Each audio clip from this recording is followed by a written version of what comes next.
День Победы, как он был от нас далек, как в костре потухшем таял уголек. Были версты обгорелые в пыли, этот день мы приближали как могли. Этот день Победы порохом пропах. Это праздник. Ата бабам алып келди жеңишти, мурас кылып урпактарга беришти. Мекен үчүн далай жоокер аттанып, тынчтык үчүн о дүйнөгө кетишти. 9 май улуу жеңиш күнү.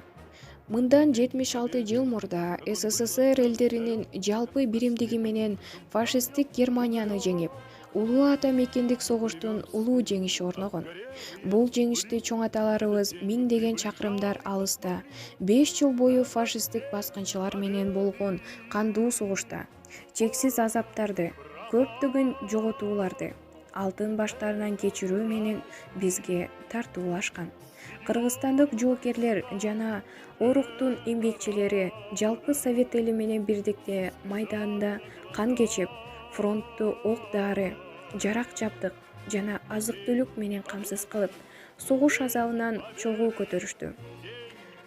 Советтик армиянын катарында 360 миңден ашуун жердешибиз баатырларча салгылашкан. Алардын ысымдары ыйык согуштун даңктуу таржымалында түбөлүккө жазылып калды. Немецтик фашисттик баскынчыларга каршы согушта көрсөткөн каармандыгы, баатырдыгы жана эрдиги үчүн 150 миңден ашуун жоокерлер жана командирлер орден, медалдар менен сыйланган. 22 жердешибиз даңк орденин толук кавалери болуп, 73 жоокерлер жана командирлер орден, медалдар менен сыйланып, жогорку наамга ыйгарылган. Бул майрам биз үчүн түбөлүккө даңктуу майрам болуп кала берет. Урпактар үчүн жанын аяшпай, согушта эрдик көрсөтүп келген бардык аталарыбызга түбөлүк даңк. Жалпы мекендештерди ушул улуу майрам менен чын жүрөгүбүздөн куттуктайбыз. 4 жыл бою тынчтык шаңы тыйылып, тирүүлүккө согуш тарты жабышкан. Жап-жаш бойдон далай жоокер кыйылып, жер астына түбөлүккө жай тапкан.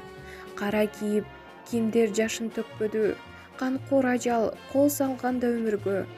Калааларды, талааларды өрттөдү, каргашалар колтук ачып өлүмгө.